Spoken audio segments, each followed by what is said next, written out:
I think what we've learned and maybe what will be useful for founders, no matter what the product is or who your ICP or audience is create trust for that audience. And in our case, it's developer trust because that's our primary user audience. But in your case, it might be somebody else. It could be DevOps, it could be marketing. The faster you create the trust factor that your product, your service, your team is going to make that ICP successful, I think the faster your product gets adopted and the faster your product gets recommended. And so creating that trust factor is a huge part, in my mind, of how a lot of companies that do succeed have succeeded. So welcome to Thrivecast. This is a show hosted by ThriveStack where we talk and learn from various SaaS leaders. There are some interesting stories to be had on these podcasts. Today, we are exploring a wonderful playbook. This is Cloudinary, and we have Sanjay Sarthi, Self-Serve and Developer Experience VP. And this is one of the most successful developer growth stories in the recent SaaS industry. Sanjay, I think you've scaled and have been in the company for more than 10 plus years. You've scaled to 100 plus million ARR in less than 12 years. I think in 2021, you crossed that particular milestone. But Sanjay, if you could help understand a little bit about how did Cloudinary begin? Tell us a little bit about your background. There are some interesting anecdotes that you told me the first time we met a couple of weeks back. Interesting and staggering 2,500 to 33,000 odd new registrations every day, and that's pretty much unheard of. You've also navigated the unique continuum, and where most companies struggle, you start off with the self-serve experience and then get to an enterprise or product-led sales. You guys have mastered it, so we're going to touch upon that a little bit. Sanjay, I was also very surprised to hear about the contrarian strategies that you guys employed. I have some VC friends. I was running, some of these conversations with them. You guys went, opposite to some of the VC conversations about hiring technical support leads or customer success leads as the first set of employees, which was unheard of at that time. You started building and re-architecting documentation, primarily that's consumable by AI tools. So now when you search from Perplexity and ChatGPT, Cloudinary comes, up in center. So that's incredible. So we're going to hear more about these particular stories. So Sanjay, before we begin, welcome to the podcast, and I'm happy to have you here. Thank you so much for having me, Gurraj. Really excited to share the Cloudinary story and what we've learned along the way. So Sanjay, thank you so much for taking the time. Let's get started with your background a little bit. Typically we, start off with the background and how did you get into this particular business? Why did you look at Cloudinary? And you probably were one of the early employees with Cloudinary. So maybe tell us a little about yourself and the company to begin at the outset. Sure. So my background has primarily been on the marketing side of businesses, software businesses. I've been in the software industry 20 plus years and started off when application servers were all the rage and moved into a variety of different roles, product marketing, market development. But in a lot of the companies I worked with, the developer was oftentimes the center of the user community. And so I've always had an appreciation for companies that view developers as critically important to their success. And I had actually a close friend who was working at Cloudinary, who is, in a moment of coincidence, the founder of the first ever technology company I worked at. And so he reached out to me and pitched me on Cloudinary, and I had a conversation with Itai, the CEO, and a number of others. And that's how I learned about and ultimately joined Cloudinary. And my first half of my tenure at Cloudinary, I ran marketing, so built a marketing organization. And this last few years, what I've been doing is essentially a dual hat job. One part of the hat is the caring and feeding of our developer community, which is our most important user community. And that comprises of technical teams like developer relations, documentation, working on our front-end SDKs. And then the other side of my brain is focused around our self-service business, which makes up 25 to 30% of our revenue. It's growing rapidly. And those two come together nicely because developers are not just users of our product, but oftentimes influence the purchase of Cloudinary and are a hugely important part. So that business and sort of technical sides of the house come together nicely in my current job. And that's wonderful. We've had a podcast, I think almost about 6 months back.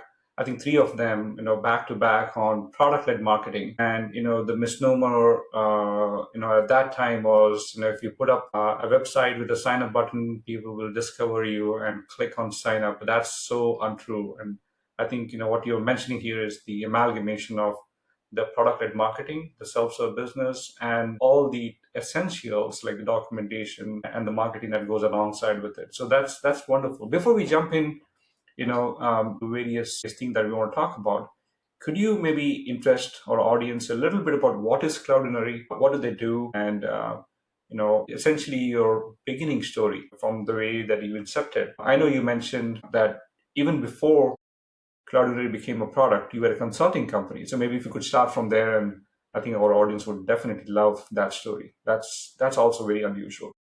Sure. So Cloudinary is a SaaS-based image and video platform. So what we do is enable companies to really take advantage of their media assets, images, videos, etc., and really enable them to create amazing visual experiences from them. And so what you can do is essentially, as a customer or user of Cloudinary, is upload these images and videos, manage them, transform them into a wide variety using crops and filters and different sort of effects, and then deliver them across a wide variety of channels, whether it's your web or your mobile device. And all of this can be done on the fly. And so what we like to say is what we do for our developer audience is automate a huge amount of this at scale. And when I talk about scale, we, as you outlined at the beginning of the conversation, at the beginning of January, when we're chatting here, we're north of 3,000 registrations a day. We've reached over 3 million developers who we've engaged with. We have over 11,000 paying customers. So there's a lot of what I would call both self-service and enterprise adoption of these products. And everybody likes engaging with visual content. Nobody just engages with text content. So from a backstory perspective, the three founders of Cloudinary are developers. They were developers and they had their own consulting firm, and they help companies build applications of all types. Mm-hmm. But what they noticed, and this is, I think, true for a lot of how companies get founded, is they recognize patterns. And one of the patterns they recognized was we are constantly and manually editing images and videos to build into these applications that we're creating on behalf of our clients. And they asked themselves, and we even still have this email from one of the founders that we use both internally and externally, where he says, I have an idea. Can we automate this process and save our developers and ourselves a ton of time by creating a service to do a lot of the things we've been doing manually? And they thought about it. And I think one of the advantages of having a consulting company is they had a built-in group of clients that they could pitch this to, this nascent service. So that's how the origin story of Cloudinary began. It was a way to solve a problem, a pain point that they had. And they wanted to solve it from the perspective of themselves as developers so that they could be better served to help their clients. And they thought many other developers would find it useful as well. I think those are the amazing stories. When you become the first dog food customer of yourself, and you realize the value immediately, this can translate to hundreds and thousands of hours across your customer bases as well. So I think this is a wonderful story of consulting companies pivoting over a period of time to become a fully functional product company. So do you still have the consulting business, or is that now? No, that disappeared very quickly once, or I shouldn't say disappeared, but we've pivoted very quickly to being a pure play product SaaS business as we got traction in the marketplace and as many developers and companies found us organically beyond just the initial set of clients that we got through the consulting. Got it. So, I think this story is contrarian number one, and we'll probably touch upon that a little bit. So I'll keep counting, right? So this one is where you started really from a consulting background, to become a product pivot, right? So that's, That's contrarian number one. I want to touch upon the second part. I know you mentioned about there are three founders. One of them was customer success or support. That's contrarian number two. Could you tell us a little backstory about how that came into being, where your first hire or first set of maybe the first five engineers that typically come in are usually not support? So how did that come along? Sure. So the founders knew they wanted to build what they called a B2D service, business to developer service, and the premise was very much around self-service, making developers successful. The term PLG wasn't invented back then. They didn't use that. But the idea was, how do we make developers trust Cloudinary? How do we create developer trust through the products and capabilities we offered? And I think the recognition, and the very powerful recognition by the three founders, was the idea that while we want to create amazing products and amazing documentation, to make developers successful when you have a new product or in some ways a new category, you need to provide some level of tech support to make them successful, because there are no patterns that exist out there. Everybody's been doing this by hand. So you want to provide a mechanism to make that initial set of developers and everybody after that very successful.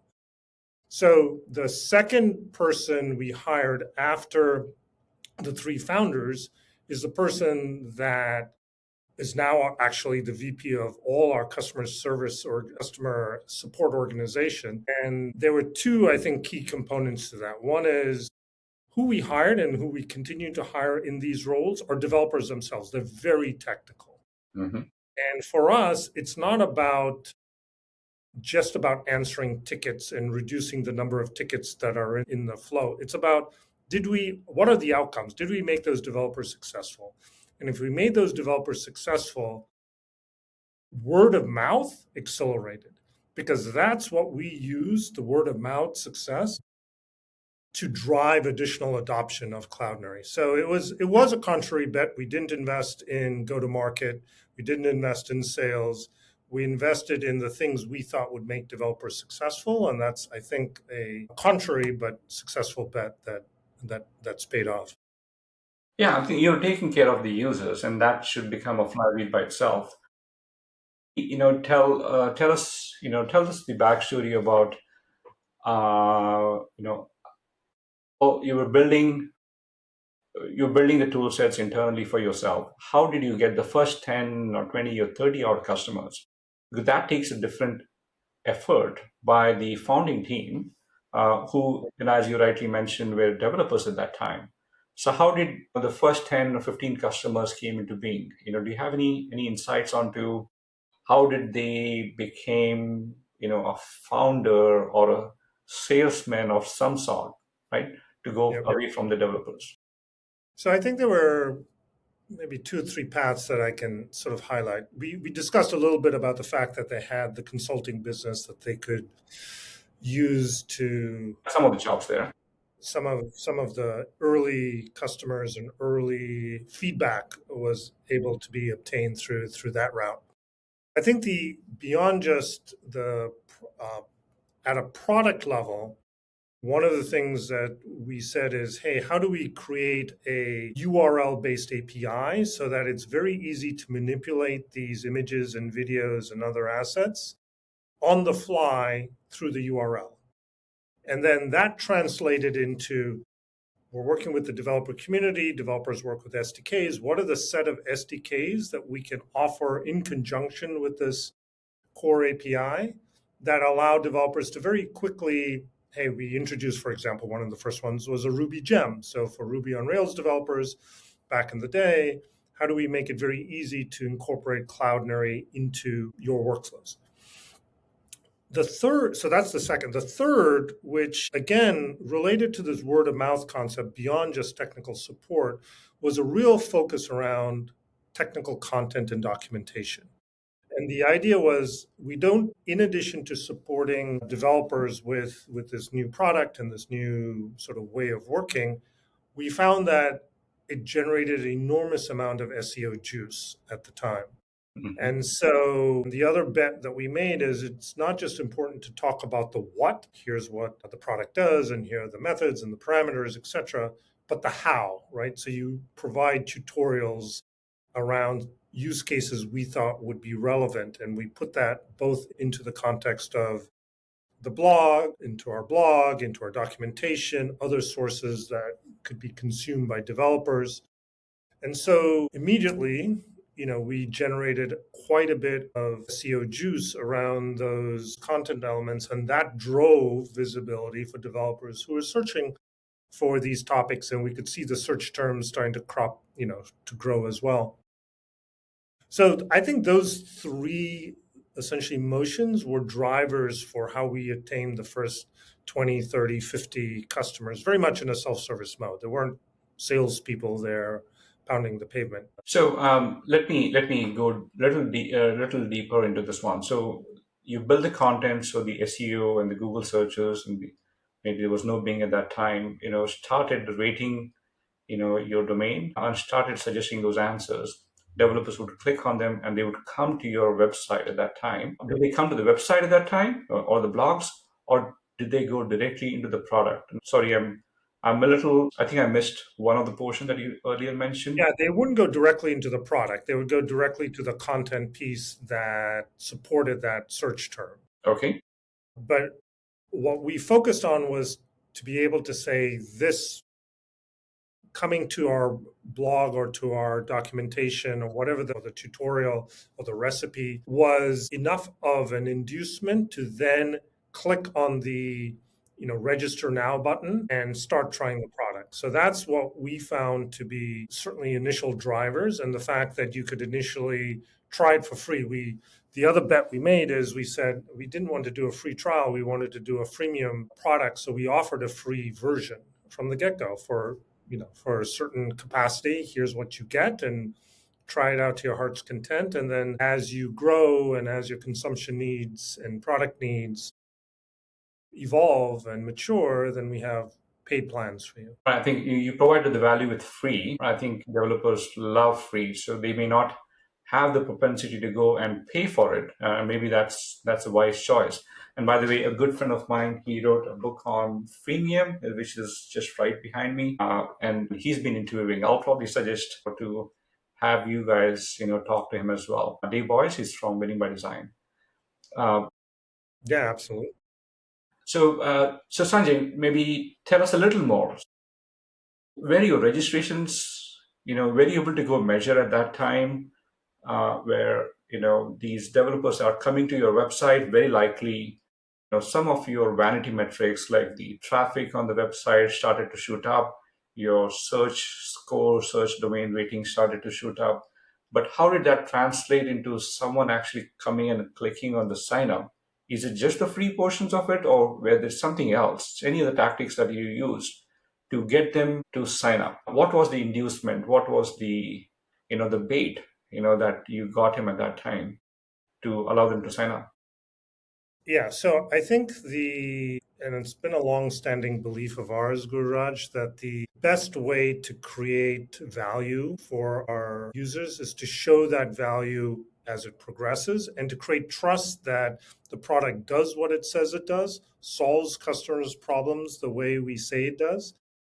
Because if we do that, and if we showcase specific value, and a value could be around, let's give a simple example, around optimization. That is, we can tell you that as a result of using Cloudinary and the automated way of being able to sort of identify the best format to use for your images and videos without any loss in discernible quality, is probably worth X amount in savings in bandwidth.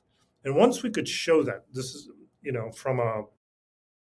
we would provide examples and tooling and things like that they could see themselves, even with the free product, then it became very easy for them to go, oh, wow, I can see the business value, even if I'm just an individual developer. And it makes sense for me to apply this if I'm in a company within my company. Mm-hmm.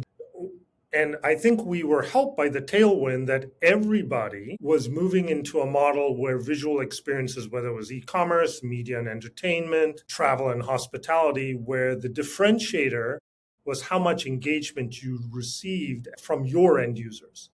And the faster we could do that on behalf of our customers and developers, the better off we were and the better off they were. So it worked out where there was value creation, both first and foremost for them. And once they saw that value creation, we were able to generate revenues from that value creation. That's an interesting story. So these developers, they would they would go sign up, they would open up their pockets and start paying. So when did you start moving at an account level? Because now I think you have almost, and I think you did you went to the details about this whole continuum that you built from self-serve to enterprise. And before we get into that, at what juncture did you go from the individual developers who were signing up to the product to the account or the companies that they're working with? And how did you go about figuring out that, hey, these developers work at these companies and there are many of them working from the same companies? Let's go pitch to them to say, hey, go buy or some kind of a team plan or something of that sort. Yeah, it was a few years later, right? So if we think about 2015, 2016 was when we first started to think about sort of a quote unquote enterprise sales, account executives to sell to clients.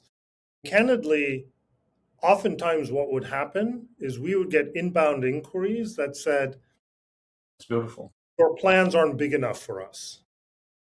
We have more assets than what you show on your website. So there are two ways you could go down that path. One is you could continue to create more and more tiers, but that gets too complex, as you well know. You don't want to give 55 choices to somebody on a website. But the other way was to say, hey, what really are these people who are lobbing calls into us? What do they really need and want?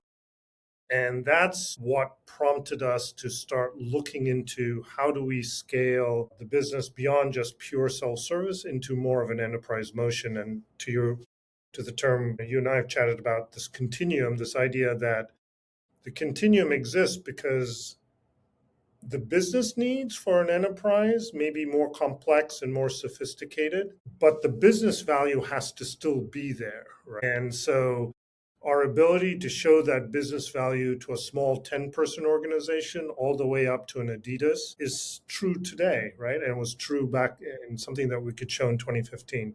So that's sort of the thinking that went behind it. And the idea is that even today we'll have self-service customers, both they'll proactively reach out to us, or we'll see some signals where we reach out to them just to find out if we can continue to create value for them.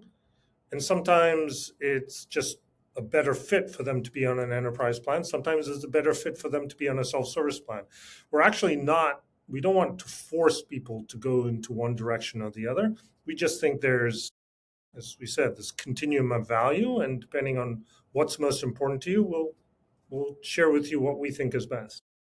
So let me get that right. So your company was established in 2012, and if I understand correctly, for the first 3-4 years or so, you had no sales guys. Everything was completely self-servable. Developers would come, pay on smaller individual level plans, and then you start getting inbound requests to upgrade the plans to more developers, more assets, or whatever the limit was. So my question to you was, when did you first hire a salesperson? Very likely when the inbound started coming in from larger accounts. Could you maybe share a little bit of thoughts on why did you decide to go hire a salesperson? How did you go about doing it? And were the salesperson only looking at the inbound request, or they started looking at, doing some more outbound themselves as well? Yeah, so I think the timing was around 2015. We started to really push this. Actually, our CEO moved to the US and established the US office. The three founders were in Israel at the time. And so when it was after that move into really the US, when we started establishing the start of a go-to-market team, if you will, that included account executives. From our belief, longstanding belief, is that we could have both a self-service and enterprise motion, and that's true today. As I mentioned, 70% of our revenues are enterprise today, and 30% are self-service. So we've done the combo route, and we believe strongly that both motions are possible. We went to it starting with self-service and moving to enterprise. That just happens to be how we worked it. And we also think strongly that there are things we learn about these motions that can help the other, right? We understand, for example, we can share with the enterprise team, and we do this regularly. Hey, what types of companies are coming to us in self-service land? What are the vertical markets? Because those are some early market signals, oftentimes, that we can share with the enterprise team to maybe give them a sense of what might happen in the next 6 months, 9 months, a year, based on what we're seeing in self-service land. And sometimes they'll come to us and go, hey, we're seeing these 2 or 3 use cases that are cropping up in enterprise land. Do you think those might be interesting in self-service? And we'll go off and maybe see if we can highlight those in our developer newsletters and things like that. So it goes both ways, but that's hopefully gives you the viewership and readership and understanding of how we've balanced the two. So that answers the inbound kind of a question a lot more. When did you first have the outbound? Or when did you build a new capacity to do Yeah, outbound? I would say in 2016 as well. So we started adding sales development reps. We started adding basically solutions engineers to help with outbound related engagement. So it was in that same time frame where we had enough data to tell us the types of companies we wanted to target and go after. We started building tooling that would allow us to showcase the value of some of our capabilities that the account execs and sales engineers could use as part of their outbound pitches. So I would say it's certainly the inbound never stopped, and the outbound really kicked off, late 2015, 2016, and then really we started accelerating in 2017 and beyond. Yeah. Here's an interesting question, and I know we've not scripted that before, not touched upon it, but, did you guys figure out whether the ICP for these enterprise accounts or larger accounts, were they very different than the ones which were coming in from self-serve? Tell us a little about the whole continuum. Maybe it's a two-part question, the continuum portions of it, how many of the self-serve accounts essentially over time, you do an enterprise kind of a deal, maybe 2 years, 3 years later, I'm guessing. But the second portion of the question is, how did you compensate the sales team on these accounts, which really came in from self-serve? Would they get compensated on upsell? What was the commission basis that you guys figured out for? Because these guys were already new accounts, paying accounts in the system. Very likely the sales team were brought in to do the upsell, the cross-sell. Tell us about that whole story of the continuum, if you will. Sure. So to answer the first part of the question in terms of the ICP and the users, as we started, even in the self-service SMB business, oftentimes we went from individual developers. Oftentimes we work with CTOs who are saying, hey, we're trying to define a quick architecture for our new product, our new capabilities, even in self-service land. As we moved into sort of the enterprise world, we were still on the technical side of the house. So we still had enormous success in, let's say, engineering teams. They would partner with the business teams. I'll give you an example. So if you're an e-commerce company, which is one of our sweet spots, oftentimes the engineering team is getting requests from the business line of business owners, right, for particular products or areas to say, we want to do XYZ with our e-commerce offerings. And so the VP of engineering, the directors, et cetera, would be essentially the people driving the choice of a Cloudinary to support the business needs from, let's say, an e-commerce leader, product, e-commerce manager, et cetera. As we evolved, one of the things we started to get pulled more and more into the business folks because they wanted to understand the business impact of product choices like Cloudinary. And so over time, we have evolved our ICPs to include more and more business users as we've expanded our product portfolio. from just the technical side of the house to include also marketing folks and people that have a keen interest in images and videos, whether they're part of the actual business unit or they own the website or other areas. So I would say it's been the last 6 years that the business side of the house has become a bigger part of our audience, but mainly on the digital asset management side, mainly on the people influencing why a tool like Cloudinary is important. But we've also realized it's important to bring that business side of the house, especially at the VP level and above, to get buy-in for the choice of a product like ours. Yeah, I think that's probably why you started scaling much better. In my conversations with many SaaS founders out there, they get stuck saying that, hey, we have a healthy self-serve pipeline. Let's go only double down on that. But you guys scaled on both sides of the equation, the enterprise equation, where you started to having buying committees and having business buyers alongside with the actual users who might be the developers. But you started pitching that. So I think that's probably led, so I think on a contrarian standpoint, you guys accelerated to both have this continuum, both the self-serve and the enterprise continuum, much faster than most of the companies at that time. So, I think compliment on that part.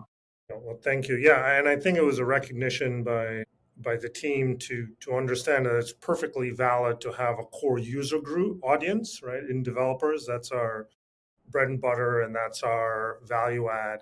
And then understanding the broader business audience that understands the business value that we can bring and says, yes, we need a solution like Cloudinary, and we understand the business value. And if we can do both of those pretty well, then we can, that makes for a great flywheel. Yeah, so I think thanks for sharing all of the happy stories. I want to go and dig a little deeper onto some of the failure stories. Sure. And we might call them as mistakes or learnings that we learn along the way. I know as part of your job, Sanjay, you also run experiments, data experiments to figure out something is working, something's not working. You also touch upon activation, user journeys, whether you can add friction, reduce friction, a whole bunch of those things. Could you maybe share some key experiments that failed, and that you can proudly call them that it was healthy to fail them early now, on hindsight, than at that time when you were going through this. So tell me maybe one or two experiments and share that to some of our audience. And I think our audience would love these failure stories quite a bit as well. Sure. So I think I can think of one that was quote unquote a failure, but I think also helped us, and actually it led to a structural change in how we think about new product introductions. And so that's the area that I'll focus on. We've always believed that successful SaaS businesses that have long-term value are multi-product businesses. There are very few multi-billion-dollar SaaS businesses that just have one product. And so we've always, when we launched in 2011, 2012, it was with our image product. Then we added video as a standalone product. We added digital asset management. But I want to talk about an introduction of a product that actually didn't work, and talk about some of the lessons we learned. And so the hypothesis that we went into the product development cycle with was this idea that optimization as a use case was important enough and wide enough that we could make it a standalone product to solve that one particular use case. And that we felt like there was enough business interest just in that people would pay for that, and then they would pay for other things if they needed. So we did some validation. We thought through all the different product areas that we thought developers would want. And then we rolled it out. And we rolled it out using all the muscle behind our go-to-market engines that we had. And frankly, what happened wasn't so much that there wasn't a need for it. There was a need for it.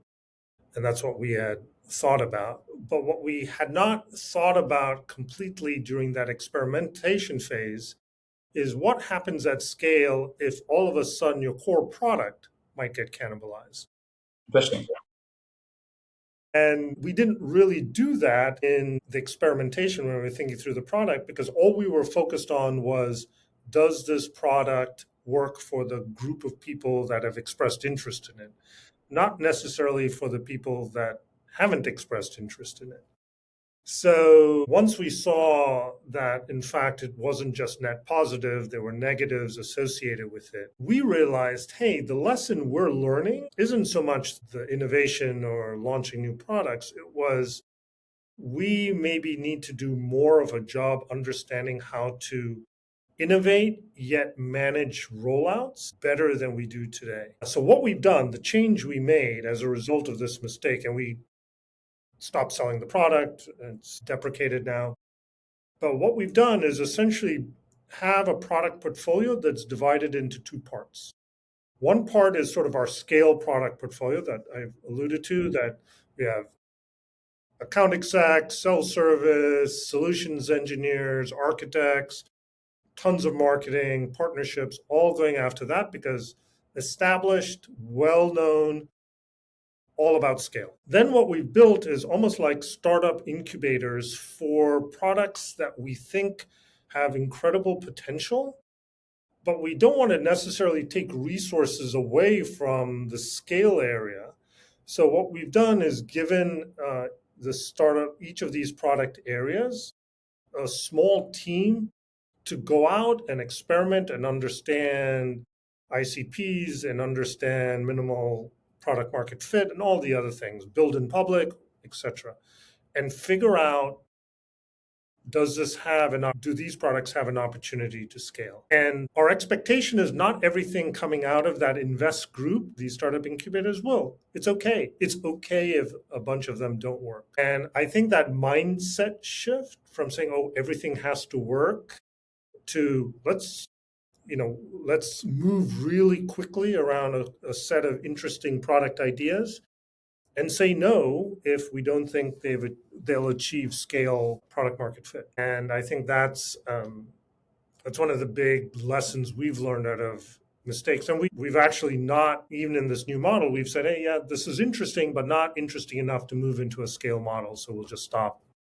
the experimentation and the development around that. And giving ourselves the freedom to fail like that at a product level, I think was That's incredible. That's incredible. So Sanjay, maybe if you're able to share what's the name of the product and how was it competing with the core? I think my subsequent question was, are you building a product that could have been sold as an add-on, or how was it competing with your Yeah, main? it was sold. The product was called Media Optimizer, Cloudinary Media Optimizer. Okay. We basically sold it as a standalone product, not as an add-on. We sold it as a standalone product, very specifically, as the name would indicate, if you wanted to optimize your media. And the setup was simple, everything was simple. And what happened is our core image product Mm-hmm.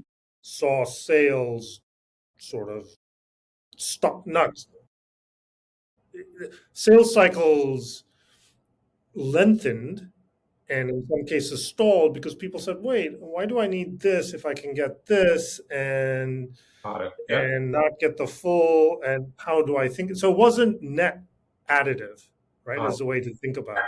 Correct. And unless you feel like somebody else is going to come in and take away that business anyway, basically cannibalizing ourselves without any external pressure is usually not a good best practice. So I think that was the lesson we learned. So and the name. Yeah. No, that makes sense. That definitely makes sense. Any other experiments? I know you guys have experimented a lot with pricing. I was looking up on the some of the page history of your pricing pages. Interesting note to the audiences. Cloudberry had more than 300 to 400 odd pricing changes. At least the page has been changed. I'm not sure exactly if the pricing has changed or not. Even in the last 6 to 7 years, that's the number of changes that you've done to those Yeah, pages. we're constantly experimenting. Actually, I want to give you a different example, but just equally relevant, which is related to our registration page. So if I can share my screen, Please do. I'll highlight that. So let me just screen. So this on what you see here back in the summer of 2022 was our old sign up page. And we asked for a lot of different things, even if some things were optional. It asks you for your name, your email, password, country, blah, blah, blah, blah, blah, blah, blah. Our hypothesis at the time, and I was looking at this again, going, we know how many people, I think we have a lot of drop off. I said, I think people come to our sign up page and go, this is too much, and I'm not going to fill in everything. And so we said, well, we've got to experiment. We've got to test this. And so I won't go through every single experiment, but I will share with you and your readers, your viewers, what currently exists, right? This is the page that's currently, as you can tell from the URL, what currently exists. And so the product team, us, we had designers, the UX, UI team, we went through and identified a series of best practices in that summer of 2022 and said, let's keep this very simple. How do developers sign up today? Yeah, maybe they'll give us their email address. 90% of the people we interact with have a GitHub account. Even probably the same percentage have a Google account. Let them tell us what they prefer. And so it's very simple. You can see, when you sign up, it's just 3 lines, boom, you create your account, or you can go to GitHub and just authorize whatever account you have, right? Very straightforward. What we noticed, Guraj, when we rolled this out, so we first took it to 10% of our registration, then 25%, then 50. We took our time to make sure we didn't lose at that point. I don't know, what was it, 1,500 registrations a day, whatever it was. We didn't want to impact it. So as we rolled it out, we said, okay, we're not impacting the actual registration number. After it rolled out, when we compared the before and after, basically the successful registration completion rates went up 9 percentage points. 9 percentage points in using our numbers was equivalent to a 37% rise. Wow. 37% from, and there was, shame on me for not, pushing this even earlier, right? Because we sort of recognized this. We said, yeah, this is a little long, and we had received complaints. But again, back to the point you made, we make changes. This is what it was today. The left-hand side is the same. We've played around with the right-hand side a lot. But the core, how do we reduce friction for developers, can be even true on something as simple as a sign up form. And all we need to do, the reason we ask for email is so we can validate that you're real, not a bot, and all that fun stuff.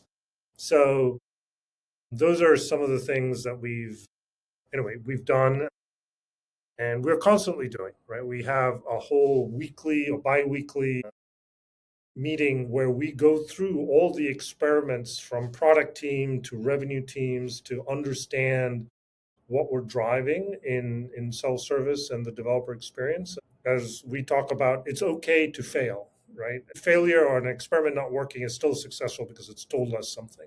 It's told us that particular hypothesis isn't right. Yeah, so I think that's a beautiful rendition of the experiment. Just having if you know that your developers have a GitHub account, making it easy, adding Google, adding a simplistic, and I saw many things that you're doing right.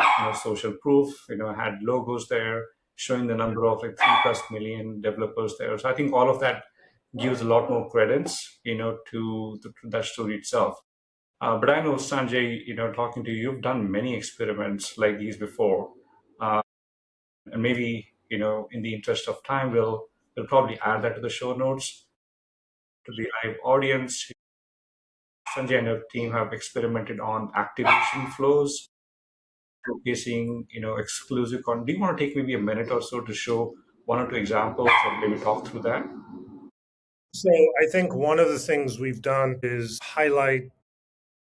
trying to be more prescriptive for our developers based on what they care about doing and what they're doing. So for example, when you register for our product, oftentimes we'll be prescriptive about here's how you set everything up, and here are the SDKs you can use. Here is a way to get to your first aha moment using the SDK of your choice.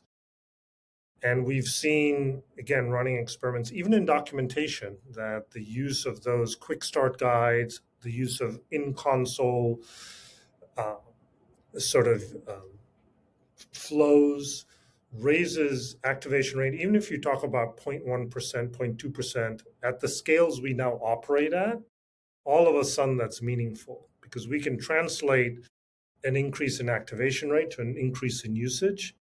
And for us, even if an increase in usage doesn't lead to immediate revenue because you're an individual developer, you're learning, what have you, what it does lead to, because we've made you successful, is a word of mouth recommendation. And that's still word of mouth today, even at the scale we operate at, Gururaj, is still 15 to 20% of our registrations. Wow. So if you think a fifth of 3,000, right, that's 600 people every day that register from Cloudinary because they heard about it from a friend or a peer. And we're never going to have the marketing dollars to go after 180 countries around the world to really target relevant developer populations there proactively. So word of mouth becomes our way of reaching a global audience very quickly. And when you say 600 people a day come to Cloudinary because they trust their peers that Cloudinary can work for them, that's a powerful message. These are incredible stories. I think now accelerating your time to value. I think you guys have done wonderful jobs in shrinking the activation or the aha moment time. Experimenting with it, it's wonderful. I think we've had an activation conversation with Andrew Kaplan about maybe 3 or 4 months back, and we focused purely on activation. And to all the listeners, I'm going to tie this together. Cloudinary's activation rates, if they were able to shrink, and I don't know the exact numbers, maybe Sanjay, you could maybe, tell us a little about it. If you shrink by 15-20%, word of mouth probably goes up much more higher. Probably that's what you saw as part of the experiment. But even then, you may not necessarily benefit from the conversion rates, but it will shrink the conversion time, right? So I think those are wonderful experiments, and I think we'll probably again touch back sometime later. But this is a wonderful story from Sanjay. Sanjay, you and your team, compliments to all of you, all the way from the engineering team to the marketing team to your sales and sales and development team to bring all of that together. Any last word or any word of advice to many founders who may not necessarily have matured into the journey that you have gotten to, but they might be still slightly early days? Maybe they might have reached 500,000 or 1 million of revenue and they're listening to this particular podcast. Do you want to have maybe one or two tidbits to them on how should they think about this? I think that what we've learned, and maybe what will be useful for founders, no matter what the product is or who your ICP or audience is create trust for that audience. And in our case, it's developer trust because that's our primary user audience. But in your case, it might be somebody else. It could be DevOps, it could be marketing. The faster you create the trust factor that your product, your service, your team is going to make that ICP successful, I think the faster your product gets adopted and the faster your product gets recommended. And so creating that trust factor is a huge part, in my mind, of how a lot of companies that do succeed have succeeded. Super. I think with that note, I will probably end. So Sanjay, you did mention about making trust as a competitive advantage, for your company, and you guys have done that well. You also share a lot of things about how improving activation can help you conversion. Experiments that you did with the sign up pages, the registration pages, leading to into more signups and more trustworthy signups out there. So again, thank you for your time. We'll wrap it up right now, but we will go summarize on all of this. And to all the listeners, if you're still watching us, we'll actually upload all of this to Spotify, YouTube, and all of that with the show notes. And you'll have Sanjay's LinkedIn and the company's name as part of that. Sanjay, again, thank you for taking the time. It was wonderful hosting you today. Thank you so much for having me, Gururaj.